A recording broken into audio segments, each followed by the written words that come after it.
home today, we're going to be reading the last chapter of Charlotte's Web, A Warm Wind.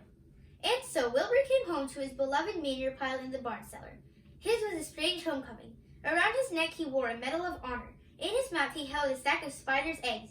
There is no place like home, Wilbur thought, as he placed Charlotte's 514 unborn children carefully in a safe corner. The barn smelled good. His friends the sheep and the geese were glad to see him back. The geese gave him a noisy welcome. Congratulations, they cried. Nice work. Mr. Zuckerman took the medal from Wilbur's neck and hung it on a nail over the pig pen, where visitors could examine it. Wilbur himself could look at it whenever he wanted to. In the days that followed, he was very happy. He grew to a great size. He no longer worried about being killed, for he knew that Mr. Zuckerman would keep him as long as he lived. Wilbur often thought of Charlotte. A few strands of her old web still hung in the doorway. Every day Wilbur would stand and look at the torn, empty web, and a lump would come to his throat. No one had ever had such a friend, so affectionate, so loyal, and so skillful. The autumn days grew shorter. Larry brought the squashes and pumpkins in from the garden and piled them on the barn floor, where they wouldn't get nipped on frosty nights. The maples and birches turned bright colors, and the wind tripped them, and they dropped their leaves one by one to the ground. Under the wild apple trees in the pasture, the red little apples lay thick on the ground, and the sheep gnawed them, and the geese gnawed them, and foxes came in the night and sniffed them. One evening, just before Christmas, snow began falling. It covered house and barn and fields and woods. Wilbur had never seen snow before. When morning came, he went out and plowed the drifts in his yard, for the fun of it. Fern and Avery arrived, dragging a sled. They coasted down the lane and out into the frozen pond in the pasture. Coasting is the most fun there is, said Avery. The most fun there is, retorted Fern, is when the Ferris wheel stops and Henry and I are in the top car and Henry makes the car swing and we can see everything for miles and miles and miles. Goodness, are you still thinking about that old Ferris wheel? Said Avery in disgust. The fair was weeks and weeks ago. I think about it all the time, said Fern, picking snow from her ear. After Christmas, the thermometer dropped to 10 below zero. Cold settled on the world. The pasture was bleak and frozen. The cows stayed in the barn all the time now, except on sunny mornings when they went out and stood in the barnyard in the lee of the straw pile. The sheep stayed near the barn, too, for protection. When they were thirsty, they ate snow. The geese hung around the barnyard the way boys hang around a drugstore, and Mr. Zuckerman fed them corn and turnips to keep them cheerful. Many, many, many thanks, they always said when they saw food coming. Templeton moved indoors when winter came. His ratty home under the pig trough was too chilly, so he fixed himself a cozy nest in the barn behind the grain bins. He lined it with bits of dirty newspapers and rags, and whenever he found a trinket or a keepsake, he carried it home and stored it there. He continued to visit Wilbur 3 times a day, exactly at mealtime, and Wilbur kept the promise he had made. Wilbur let the rat eat first. Then, when Templeton couldn't hold another mouthful, Wilbur would eat. As a result of overeating, Templeton grew bigger and fatter than any rat you ever saw. He was gigantic. He was as big as a young woodchuck. The old sheep spoke to him about his size one day. You would live longer, said the old sheep, if you ate less. Who wants to live forever, sneered the rat. I am naturally a heavy eater, and I get untold satisfaction from the pleasures of the feast. He patted his stomach, grinned at the sheep, and crept upstairs to lie down. All winter, Wilbur watched over Charlotte's egg sack as though he were guarding his own children. He had scooped out a special place in the manure for the sack next to the board fence. On very cold nights, he lay so that his breath would warm it. For Wilbur, nothing in life was so important as this small round object. Nothing else mattered. Patiently, he awaited the end of winter and the coming of the little spiders. Life is always a rich and steady time when you are waiting for something to happen or to hatch. The winter ended at last.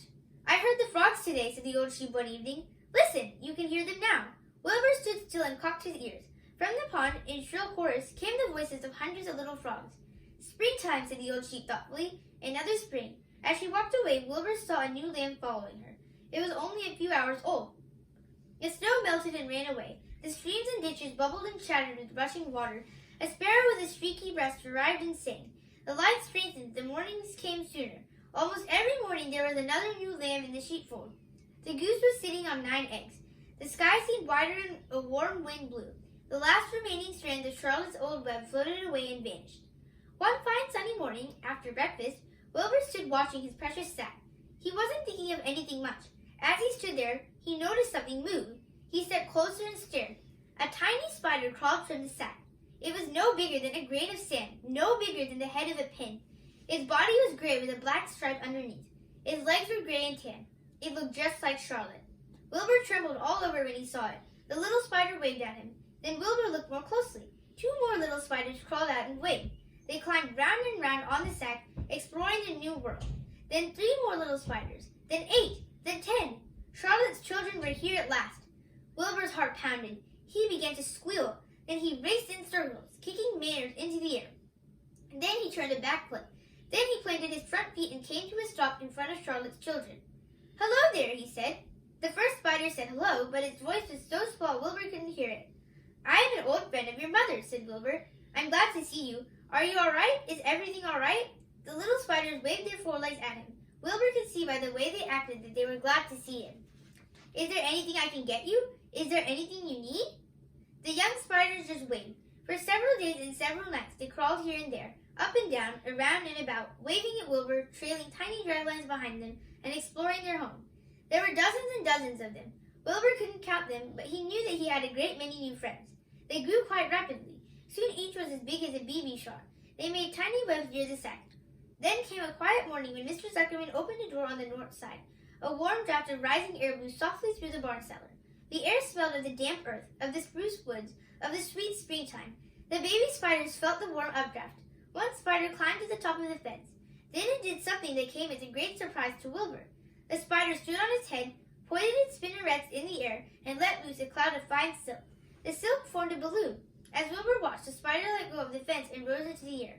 "Goodbye," it said as it sailed through the doorway. "Wait a minute," screamed Wilbur. "Where do you think you're going?"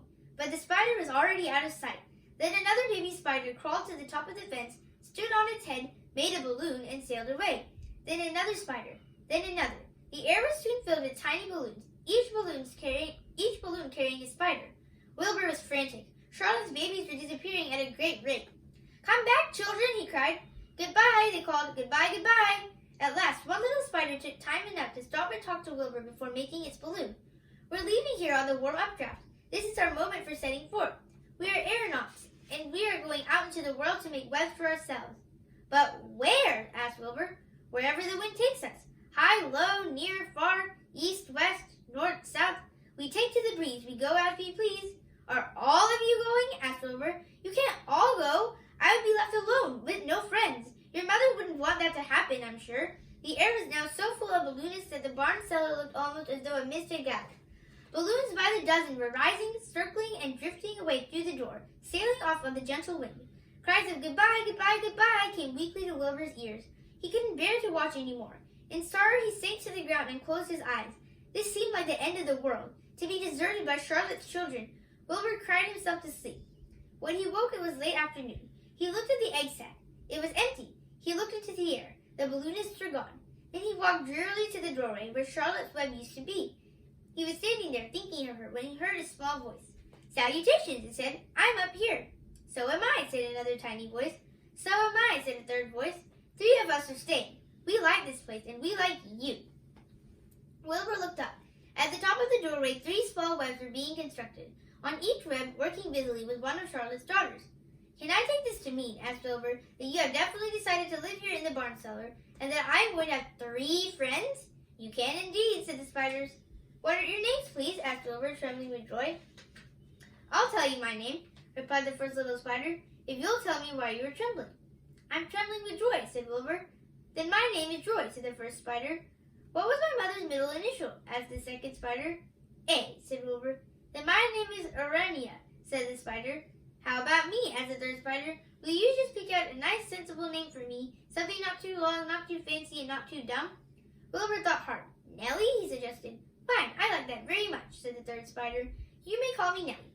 She daintily fastened her orb line to the next spoke of the web. Wilbur's heart brimmed with happiness. He felt that he should make a short speech on this very important occasion. "Joy, Arenia, Nellie," he began, "welcome to the barn cellar. You have chosen a hollow doorway from which to screen your webs.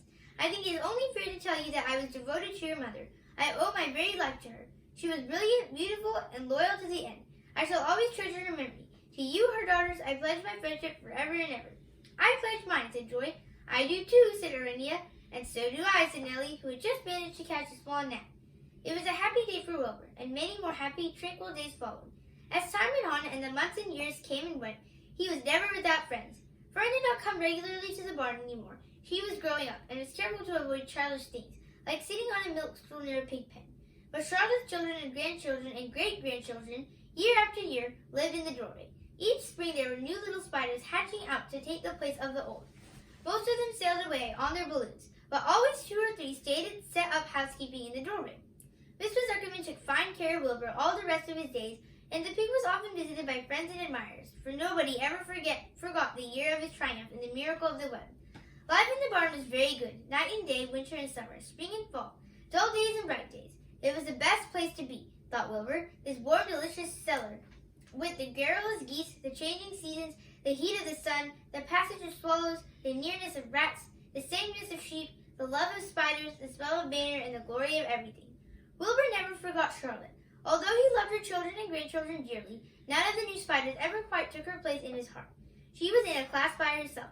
It is not often that someone comes along who is a true friend and a good writer. Charlotte was both. The end. Thanks for watching. Make sure to like and subscribe.